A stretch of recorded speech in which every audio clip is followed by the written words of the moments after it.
Welcome to PoliticOly.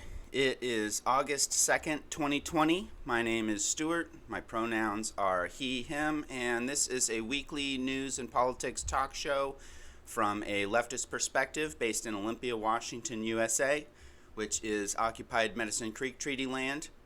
You can find me on Twitter at OlyPolitic for show updates only, or at OlyStewart for my main account.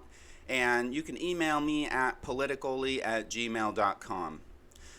If anyone is interested in recording either a segment or a full video episode yourself for this channel, please let me know. I'd love to broaden the perspective in this platform for the community. Shout out if you want to co-host.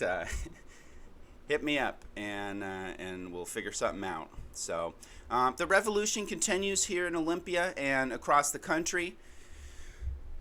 I recorded a half-hour episode on Thursday this week because there was so much to talk about, and I focused on Olympia updates specifically. So if you are interested in that and you haven't watched it yet, please follow the link below and check it out. Olympia City Councilor Clark Gilman wrote a post this week titled "Love Letter to My Friend Dressed in Black," which was lecturing protesters on property damage, and I had some things to say about it. So take a look if you haven't yet. And I also shared several other perspectives and links to some active fundraisers here locally that still need your help. So the Washington state primary election wraps up in just 2 days. So August 4th, this Tuesday, and the drop boxes are locked at 8 p.m. sharp, so get your ballots in as soon as possible. If you need a replacement ballot, you can either go to the voting center, which has been moved this year over to South Puget Sound Community College, or you can download a ballot from the Thurston County Elections webpage, which I'll link to below as well. And I love that they have that option to download a ballot. So if you're traveling or something and you forgot to bring your ballot, you can still vote. You can download a ballot and print it and sign it, and there's instructions on there for how to do that if you're wondering, well, how do I do the security envelope and all that? They have some instructions on there. So great to have options here just to make sure everyone can get a chance to vote. And let me know if you need any help or have any questions about that. So thanks to Thurston County Elections for that. Before we move on to the rest of the show, I'll do a very brief summary of my Thurston County Socialist Voters Guide. And for a more thorough review of the whole Voters Guide, there's a link to the video I did last week on that. That's, I think, about 25 minutes. But here today, I'll just try to run through it real quick. And since the election is here just in a couple of days. So we'll just do some real quick review here.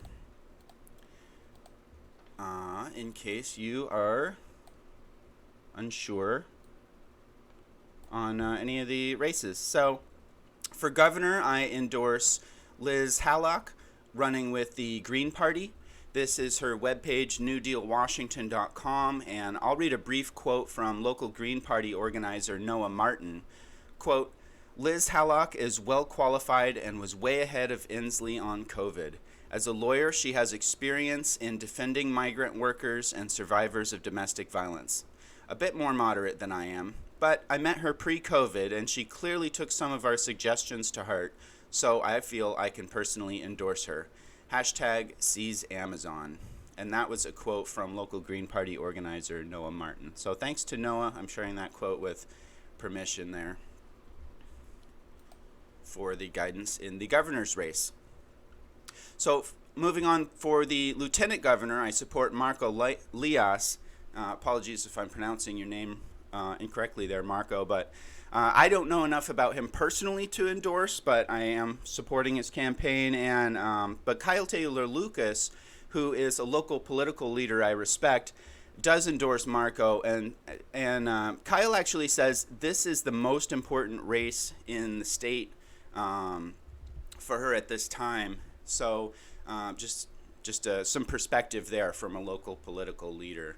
So I noticed his issues page. If you click on issues here on his web pages, he features very prominently progressive taxation reform, which I appreciate because it Democrats in Washington state have really shied away from addressing the extreme inequality caused by the regressive nature of our taxation system here.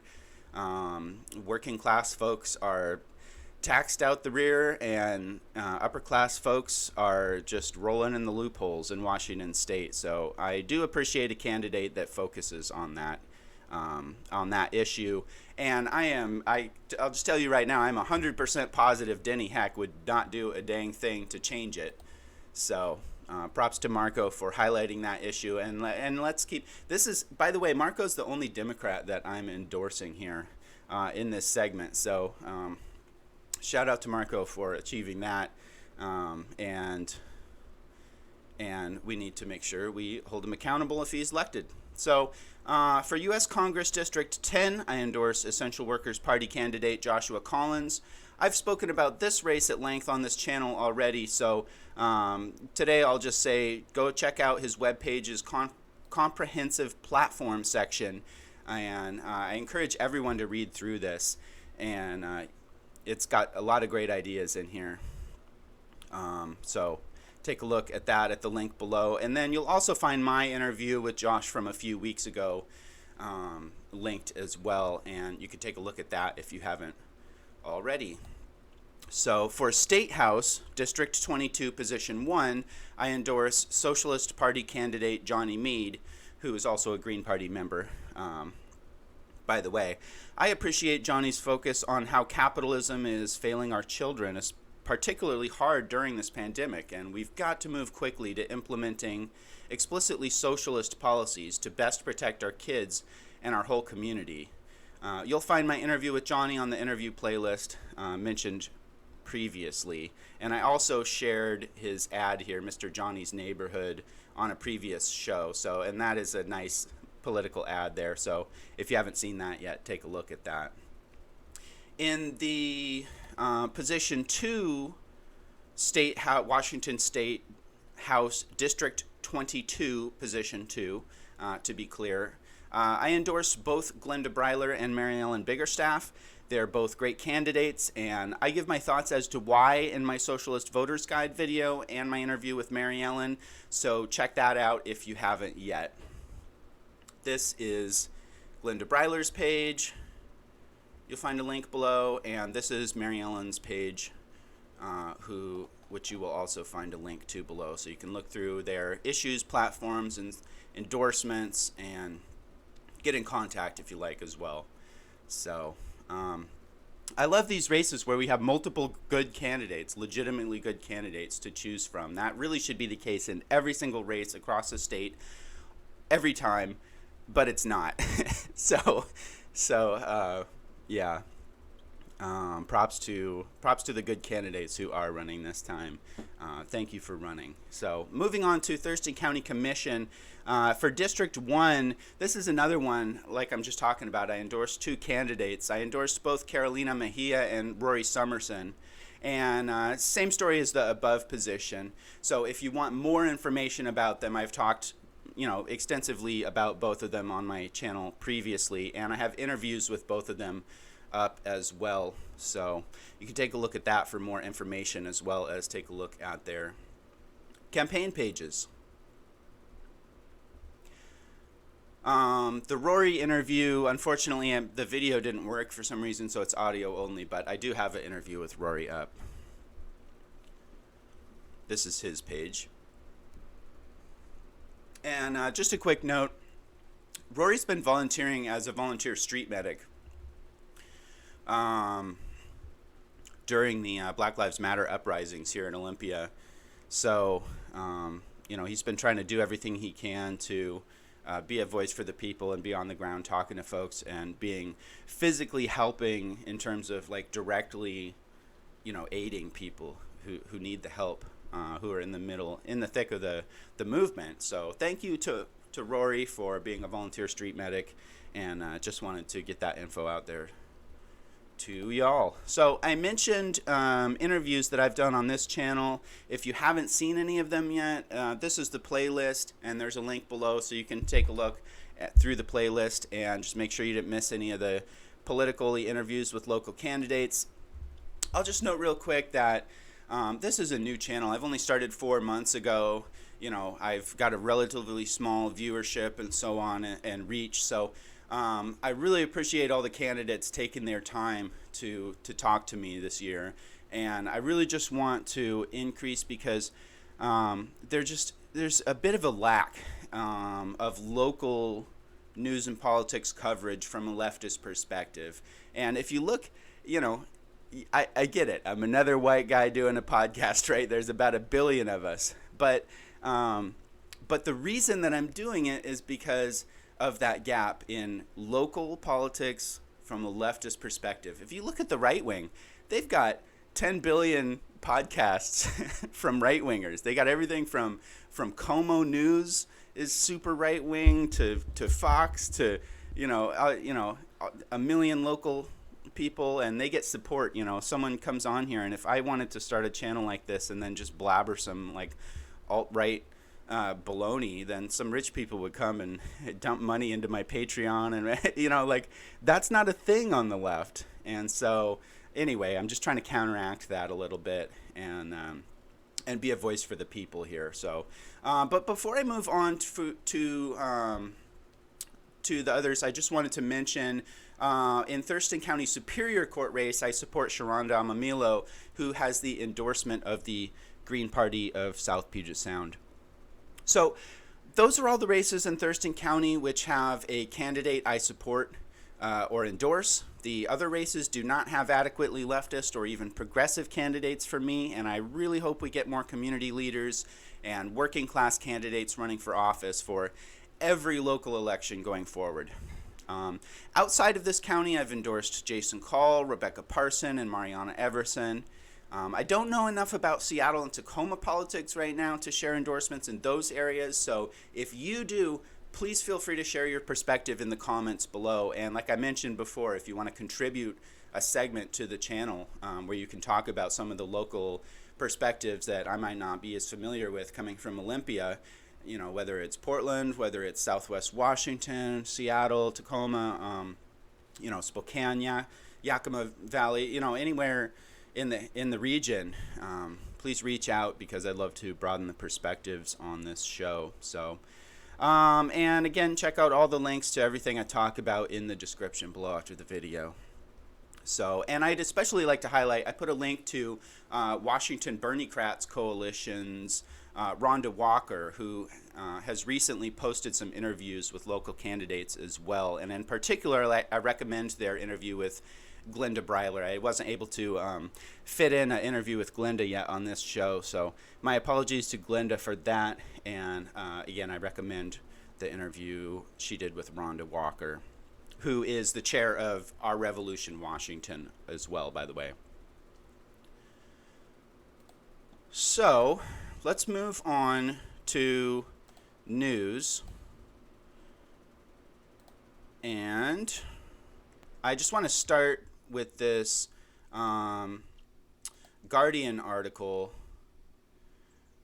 from July 27th by Lois Beckett, titled "Anti-Fascists Linked to Zero Murders in the U.S. in the Past 25 Years." And the reason I bring this up is because Joe Biden has now joined Donald Trump's call to jail people for being anarchists or Antifa. And he put out a call to jail them for their political beliefs. So unless Howie and Angela can pull off an absolute miracle, we already know we'll have a fascist president who will criminalize protesting one way or the other. So how dangerous is Antifa really? Let's take a look at this Guardian article. And, we hardly have to go past the title. It's right here. So, anti-fascists we hear all the time on the mainstream news media, on Fox, from Trump, and now from Biden as well, and, top establishment Democrats and so on, that Antifa is a violent group.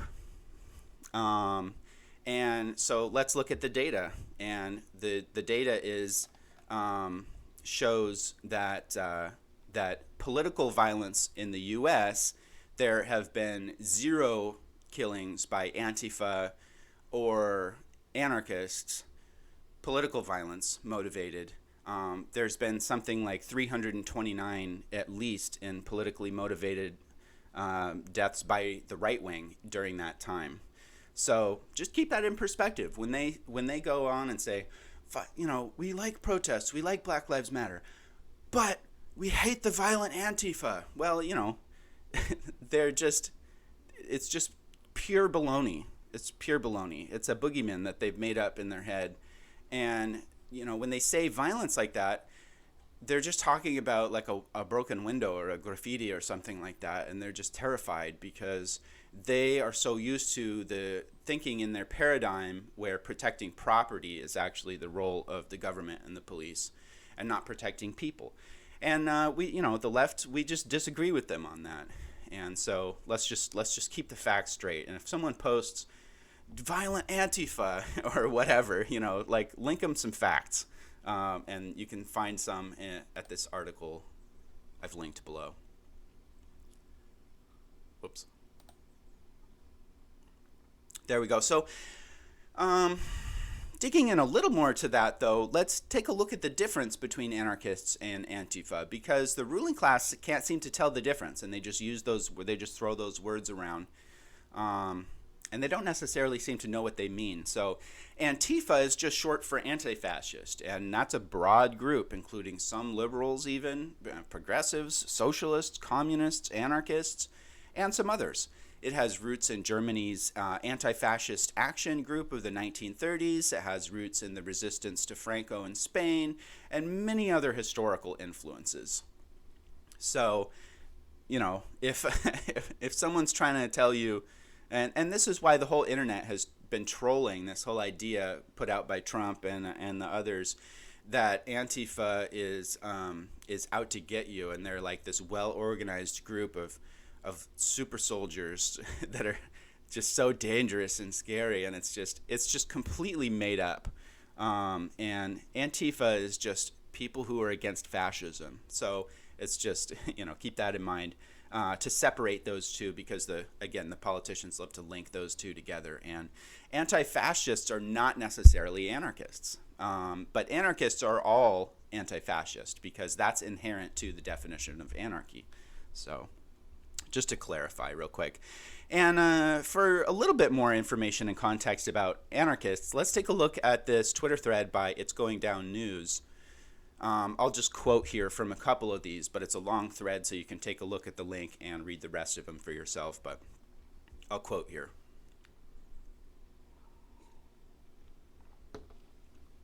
As faith in institutions collapse and popular rebellion grows, both Trump and Biden have attacked anarchists, linking them to terrorism and chaos. But what is anarchism? A movement nearly destroyed by fascism and Stalinism, and given new life in struggles against neoliberalism. A thread. Since emerging as a global movement, anarchism has been attacked by authoritarians on the left and right. Often confused or used synonymously with terrorism or simply chaos, anarchism is one of the most widely misunderstood movements of modern times, despite its broad influence. Coming from the Greek word anarchia, without a ruler, anarchism advocates for a society organized not around top-down centralized states, but instead a decentralized society in which power is organized from the bottom up and spread out horizontally. This rejection of the state sets anarchism and other currents that run parallel to it apart from what we are told by the only existing models, both the neoliberal capitalist state in all its flavors, or existing socialist models, be they social democratic or authoritarian. In place of wage labor and state or capitalist ownership over the means of existence, anarchists propose that the way in which we sustain ourselves must fundamentally change, that human labor goes towards human needs, and that the means of existence come under community control. Modern systems of neoliberalism and state socialism are both fundamentally different versions of industrial capitalism, an unsustainable global system which is destroying the living earth and hurtling us all toward an ecological collapse. So, and again, this is a long thread with tons of info and links, so you can check that out for yourself to read the rest, but just like a real quick summary there. And anarchism and communism have a lot in common, but anyway, I encourage everyone to read up. You may have some ideas, and you may be like, well, I know what anarchism is, but how much of what you know about anarchism or communism or other political models on the left, how much of it did you learn in capitalist textbooks, and how much of it did you learn being influenced by our capitalist media? So I encourage you to go do some reading. I mean, this is just a Twitter thread. I would recommend you go take a look at actually some book retailers that have good anarchist content, like AK Press and Haymarket Books and Fifth Estate Magazine and some others if you really want to dig in, and I encourage you to do so.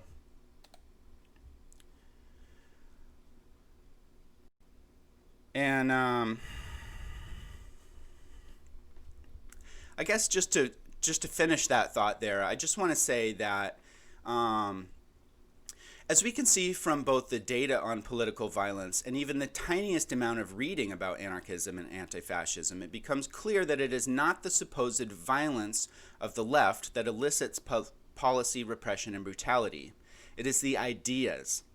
Anti-fascist and anarchist ideas and logic are a threat to the continuation of capitalism, fascism, colonialism, imperialism, and so on. This is why we see no limit to the authoritarianism that our capitalist government will use against these political opponents. It's because they are a real threat politically. From an objective standpoint, the amount of physical violence committed by the U.S. imperial oligarchy is incomparably devastating to any amount of violence that protesters or anarchists could ever do. How ludicrous to be calling a window breaker violent while upholding the very same government that dropped bombs on Hiroshima and Nagasaki. No, let us be clear. Antifa and anarchism are not physically violent threats. They are political threats to the war criminal oligarchs, including Joe Biden. All right, so we have two authoritarians of different varieties vying to be our next imperial president. What are we going to do now?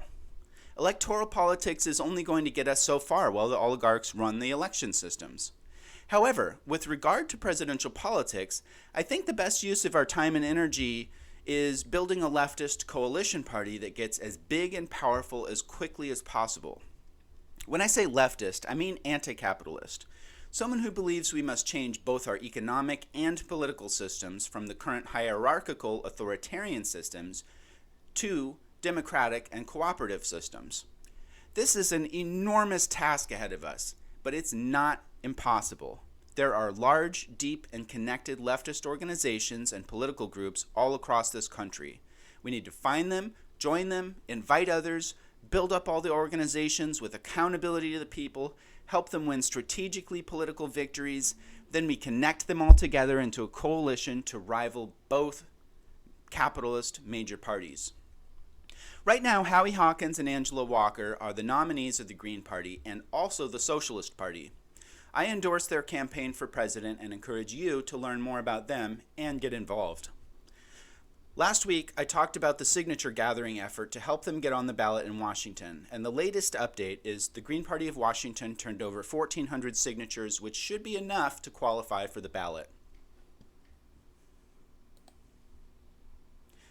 Here's an interview with Green Party Vice Presidential the family, the loved ones, as is rightfully the case. And I appreciate you making time to have this conversation to get fresh off the convention floor. So I appreciate that. It's wild right now.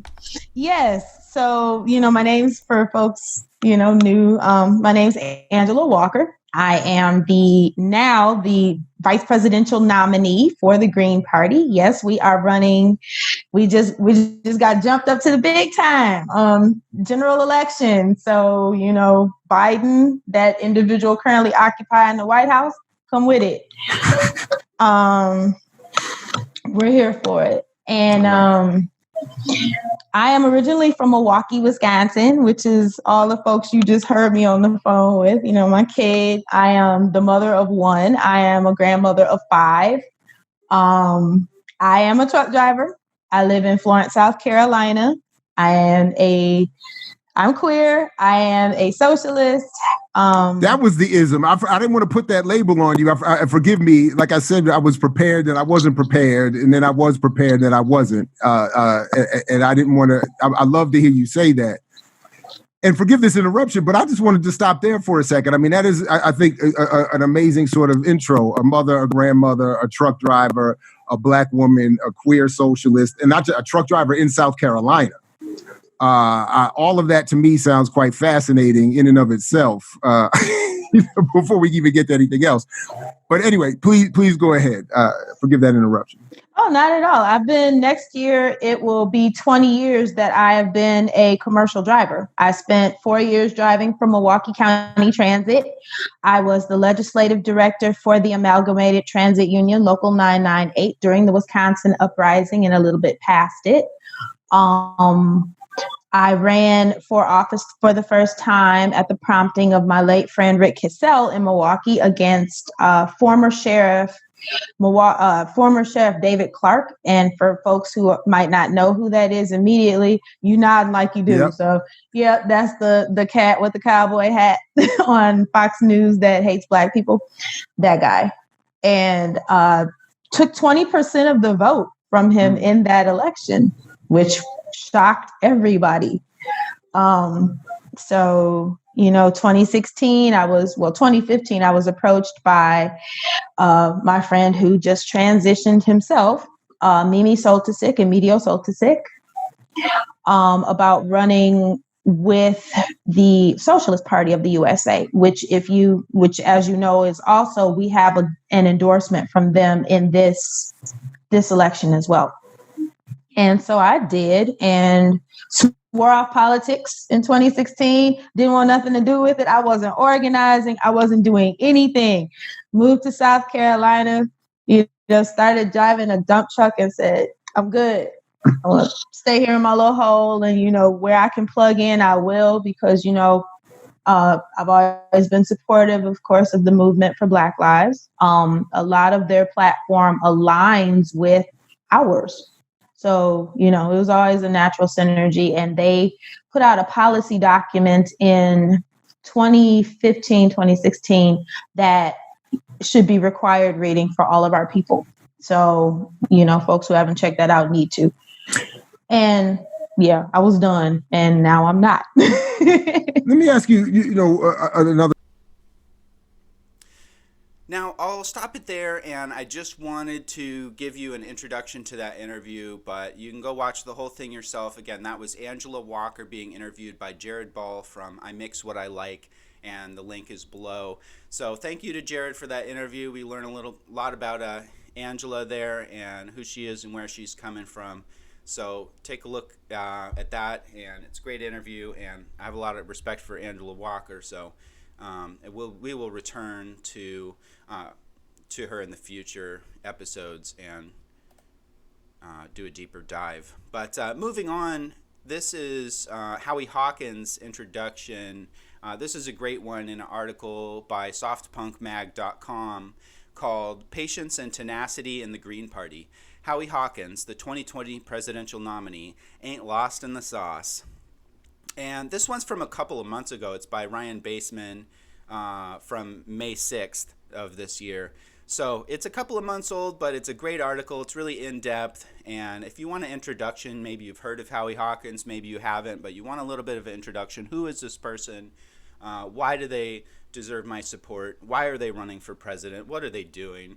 And where do they come from? And what have they done leading up to this? This is a great intro, so that's why I share this piece here. And I'll just read one segment of it here. Quote, Howie harbors no illusions about his viability in the general election this November. In his own words, that's a real long shot. He's not running to win the Oval Office so much as he's campaigning to provide coattails for other Greens down the ballot and break up the political duopoly held by Democrats and Republicans. Without an established caucus in Congress and an active base at the local level, Howie doesn't see the possibility of a fruitful green in the executive branch. Before the current election cycle, only 22 states included the Green Party candidate on the 2020 presidential ballot. With 5 months until the general election, the Greens have gained ballot access in 2 more states, Vermont and Illinois, for a total of 25 ballot lines, including D.C. Cumulatively, this amounts to 305 electoral votes, well past the 270 needed to secure the presidency. But winning would require a nearly clean sweep as an oppositional candidate. In other words, a snowball's chance in hell. The objective for the Greens is to get a ballot line in at least 30 states by November. With a national platform, they're mobilizing groups across the country to petition for Green Party ballot access in various states. If successful, these petitions grant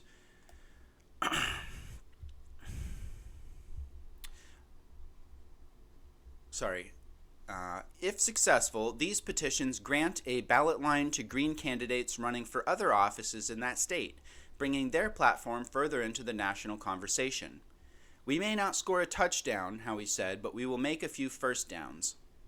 States have a myriad, ever-evolving requirements for political parties to gain ballot access. The scale of donations, a certain amount of petition signatures, their performance in past elections, the number of other states recognizing the party, variable and typically steep filing fees. It's a bit like 51 different campaigns in 51 different circumstances, said Howie. The process is wildly convoluted, arguably by design. Mark Dunley, co-founder of New York's Green Party, who served as Jill Stein's campaign manager in 2016, asserted as much to me. Quote, "This is just one of the ways the 2 corporate parties press the independent progressive parties. With these ballot access laws, which are 100 times more complex than what you find in other democracies," end quote. Dunley and Howie have been in cahoots for decades. He's currently advising Howie's 2020 campaign, helping lead their messaging and strategy. In most states, if a candidate wins a certain threshold of the statewide popular vote, their party retains ballot access for the next election cycle. In some states, that threshold is 5%, Howie detailed. More commonly, it's 1, 2, or 3%. In New Mexico, it's 0.5%. Alabama, 20%. But before their performance in a previous race comes into play, third parties need to get on the ballot in the first place. And it continues here, and again, you can follow the link below to read that whole article because it is fairly comprehensive. Again, I was quoting Ryan Baseman in Soft Punk Mag. Here's some disturbing information from Chad Loader on Twitter. Quote, and this is from July 28th. Quote, "Portland, if you smell chlorine while wearing a properly fitted respirator, it means you're absorbing liquid through your skin. They could be misting you with hypochlorous acid or chlorine water used for cleaning jail cells. It reacts with the ammonia in your sweat. With a properly fitted respirator and a gas cartridge, you shouldn't smell anything. A chlorine smell is actually that of chloramines, specifically trichloramine. Chlorine reacts with ammonia to produce that pool smell. Sweat makes it worse." And he goes on to tell more about this, and these are pictures of these backpack-mounted sprayers, and they are not intended for use. These gases, again, are intended for cleaning, but they're being used as anti-riot sprayers, which could affect people's, people could react in different ways. Some folks could be negatively harmed in a serious way by these chemicals. So it's just something I wanted to bring to your attention.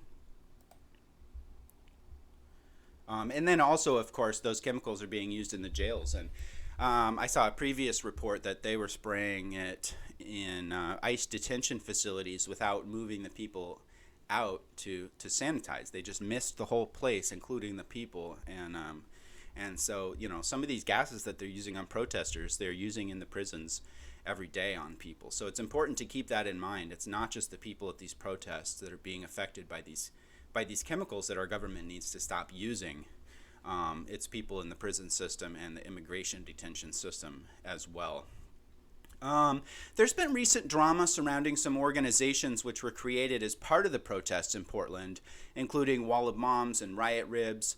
I don't want to go too deep into the details because I'm not down there, so I'd refer you to Portland journalists for that and activists. But just really briefly, with Wall of Moms, it seemed to be something about a small group of participants trying to formalize the group as a nonprofit, and basically there was some tension. They seemed to have lost sight of the original goal and purpose of the group, which was physically defending protesters from state violence, and in particular protecting people of color. So I'm not sure exactly what's going on with that, but I'll just say in general, with these types of groups, you need to be wary of getting distracted from what you're really trying to accomplish, and make sure you are staying accountable to the organizers, the activists and organizers, and not kind of going off and doing your own thing and trying not to be accountable to folks on the ground. So but again, I'll refer you to some local journalism for more on that. So, but for a brief update on the Riot Ribs situation, here's a tweet from them from July 28th, and they recommend you go follow at Rev Ribs, which is their on the road operation. And I won't read this whole thing, but just kind of highlighting this, and there's a link below if you want to read the whole statement. So, quote, Tuesday, July 28th, 2020, unceded Clackamas land, unceded Cowlitz land, aka Portland, Oregon, Riot Ribs has chosen to dissolve our organized efforts on the ground. Since July 4th, we've been operating on Southwest Salmon and Southwest 4th Ave, feeding anybody and everybody 24 hours a day, 7 days a week. Almost all the volunteers have been with us since the beginning are houseless individuals who call Lounsdale Park their home. Over this short period, we've received over $330,000 in monetary donations and stopped accepting monetary donations on July 24th. We began to receive so many physical donations of food, ice, coolers, and grills that it was no longer necessary to make our own supply runs. To us, serving food was never about the money. We have received every receipt and every donation listed on a spreadsheet at bit.ly/riotribs for transparency purposes. We have all chosen to volunteer our time for this collective effort. However, with a large sum of money and little to no experience organizing a mutual aid group at this scale, we turned to other organizations for help. On the evening of July 25th, we announced our original plan to transfer everything over to Don't Shoot PDX because we were overwhelmed. However, on that same night, we witnessed one of our original volunteers take money from our cash donation jar. We also received firsthand reports of this individual verbally, physically, and/or sexually abusing other volunteers. After repeatedly trying to resolve the issue on our own, we were unable to remedy the situation. This individual began to try to run Riot Ribs and set up an alternate Cash App and Twitter handle to continue operations in the park. Due to this situation, we were not able to successfully coordinate a transition plan with Don't Shoot PDX. And you can follow the link to read the rest of that. But, these are difficult situations. You have a group like this popping up, and folks are just trying to do the best they can in the moment. And they're trying to stay accountable, trying to stay connected. And so shout out to everyone on the ground trying to do that organizing and stay accountable. But just be aware that the situation is going on. And when you want to donate to a organization in another city, and it's kind of an impromptu organization like this, then just do a quick search and try to see a couple different perspectives and figure out if you are donating to the correct place at the time, because these situations are dynamic. So this is a quote from a different perspective. This is Amanda Seeby, who is a political candidate down there in Portland. And they say, quote, "With all the issues that we have with the kitchen downtown and the name Riot Ribs, we're working on rebranding the kitchen downtown. Stay tuned. We're still accepting donations, and we need your help to keep this protest alive. Food, water, charcoal, medical, and art supplies." So, I don't really know all the details about that, who they are and what, all that organizing going on, but I just wanted to share that perspective too, because the Riot Ribs, the original Riot Ribs organization had packed up and shut down, but there's still other folks down there on the ground. So, you know, and again, that's why I don't want to get too deep into the details here because I'm not there. You know, so if someone from Portland wants to do a segment updating everyone on this and some different perspectives from a local standpoint, please let me know and we can add that to the show. So, this is a tweet from Olympia Stand, and Olympia Stand is a group that formed a few years ago. They're on Twitter and on Facebook as well. I don't recall if they're on Insta, but anyway, from what I recall, they helped with some rail blockades and actions against police brutality and in support of other local causes. And this is a great observation they made a few days ago. Quote, "The Port of Tacoma is moving military Stryker vehicles via the Cape Hudson cargo ship. There is rich history in Tacoma and Olympia with port militarization resistance forcing the military out of our public ports. It is time for resurgence. The senseless wars continue to this day."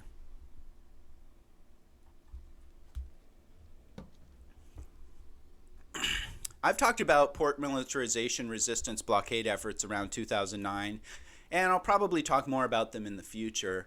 It was the first time I personally saw police brutality and the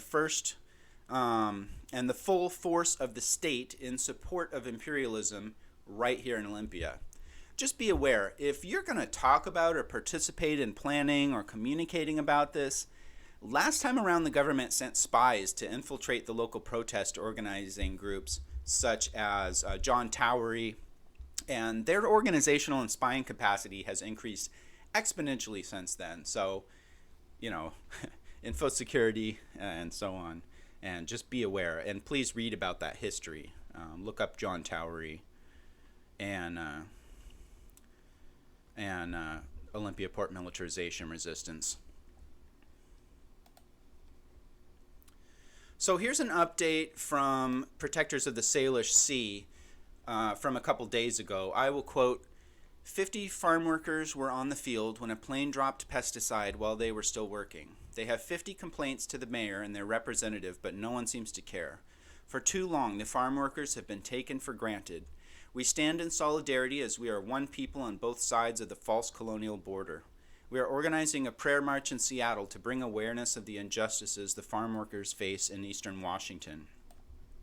So thanks to the Protectors of the Salish Sea for highlighting this, and this isn't the first time they have supported the farm workers' demonstrations and organizing efforts. So shout out to Protectors of the Salish Sea for that focus and for the reminding everyone, because as I mentioned before, right, the protesters are getting gassed and affected by these supposedly less lethal weapons of the state, right? But there's others as well, and the immigrants in the prisons and the folks in private prisons, and this is another example. Farm workers as well.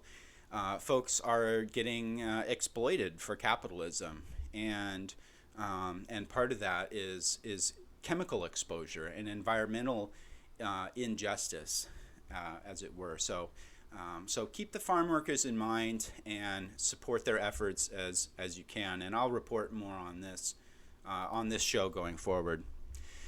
Here is a Twitter thread I wanted to highlight by Hannah Davis about long-term COVID-19 patients. And I'll just read a few of these tweets, and there's a link below so you can read the rest if you like. So, quote, Hannah Davis. I crossed the 4-month mark of being sick with COVID-19. I'm young and I was healthy. Dying is not the only thing to worry about. I still have a near daily fever, loss of cognitive function, essential tremors, GI issues, severe headaches, heart rate of 150 plus, viral arthritis, heart palpitations, muscle aches, a feeling like my body has forgotten to breathe.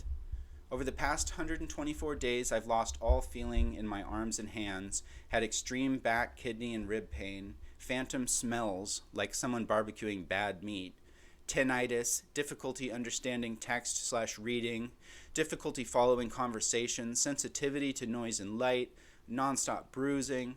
Thinking can cause headaches now. I'm not alone in this cognitive issues. It's as common a symptom as cough. No one knows when #long COVID patients aren't contagious. Many are alone for months. So, and it continues with more information, so I encourage you to go read the rest of that. But I was not really aware of this issue of folks dealing with the symptoms of COVID for months and months. So my best wishes to Hannah Davis in their recovery, and just something to be aware of. And I'll try to find more information about that and share on a future episode. This is an article in Works in Progress, which is an independent publication here in Olympia. And I don't think I've actually talked about Works in Progress on this show yet. So shout out to Works in Progress. Thank you for the work that you do. And everyone should check out Works in Progress and read, a lot of their articles and keep up with their reporting. And if you want to report on local issues, Works in Progress is a great organization where you can submit articles and so on. So keep that in mind as well. But this one is an article posted yesterday, written by Katie Hayes, titled "Black Activists Organized to Demand an End to Police Brutality and Systemic Racism, From Protest to Movement." And I'm just going to skip ahead a little bit of the intro here, but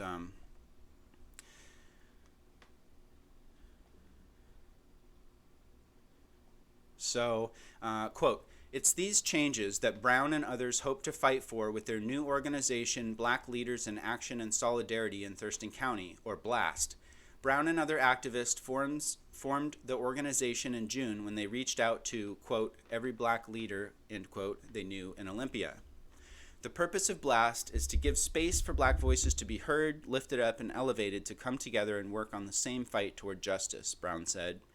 "There is injustice in every instance in our black lives, in our housing, in our policing, in our jobs, and everything. It's all tied together. So bringing everyone from different backgrounds and different organizations together at a black leaders table, nothing could be more powerful than that." On Sunday, June 7th, BLAST met with a group of about 25 elected officials from city, county, and state levels to read and discuss a list of demands the group had developed. The list is 9 pages long with 7 main asks.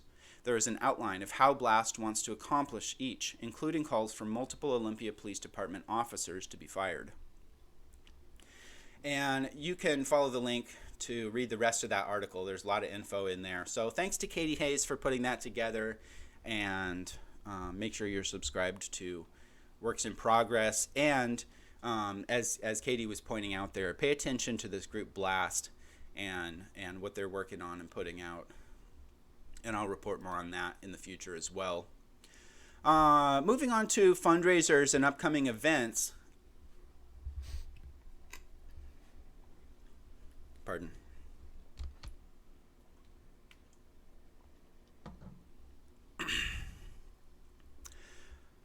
This one is for Miguel Lewis, who is a local organizer, and I'll just read from the description here. Quote, "Miguel is a queer-identifying POC immigrant who lives in Olympia and has been intensely devoted advocate for Black Lives Matter events and organizations in Olympia. I'm making this GoFundMe as a concerned citizen and friend of the person mentioned. He's part of several groups devoted to dismantling systemic racism and white supremacy while advocating for equal rights and equality. He has only taken 2 personal days off from being in the streets since George Floyd was murdered on May 27th. In the last 3 weeks, he's been assaulted by right-wing white supremacists. One James Asmus did this after harassing a group of us on David Ross's live stream with bear mace to the eyes. He was doxxed by racists in our community who called into his workplace and got him fired from his job, and was told by his former roommate he wasn't welcome staying in their space while being involved in the movement. Miguel is looking for a job currently, but as we're in the middle of a pandemic and employment, opportunity is scarce. It has been extremely difficult to find job opportunities. Yesterday at City Hall, a white supremacist in a Jeep drove into our line of protesters blocking the street. He drove into me and I was pushed back by the car. The man parked his car and got out, about 20 feet further. He swung at the shortest and youngest person in our group who wasn't anywhere near the car, so a few of us stepped in to stop the fight. During the altercation, Miguel had his glasses ripped off his face, and the assaulter broke the glasses in half and smiled as he did this. Several of us sustained injuries from the white supremacist. The assailant called Oli PD, and they arrived in riot gear and threatened to arrest all the surrounding protesters. Even the man who reported the incident attempted vehicular manslaughter, even though, right? In a time where supporting our community and its members is so dire, helping this particular community member at this specific time is absolutely crucial. Miguel has done a lot for his community. The least we can do is help him replace his glasses and afford living expenses. Let's show some love and help make his life a little easier. Share this link everywhere you think people will see it. Please give what you can, and I encourage you to do so. And the link is below in the description. And I've also added a couple links to a couple other active local fundraisers that I'm not going to go into right now because I've already talked about it on a previous episode. A couple of those I talked about on Thursday in the bonus episode I posted with an Olympia focus. So the links are below, but for more information, you can check out that video. Quick reminder of tomorrow's events, by the way. Speaking of the Thursday episode, same situation. This info's on there, but I'll just do a quick reminder here. There's a Green Party of South Puget Sound phone bank tomorrow, and there's also a Voters Guide Roundtable hosted by Power. And I talked about these on Thursday's show, as I said, so I'll just point you to the links below for more info on that.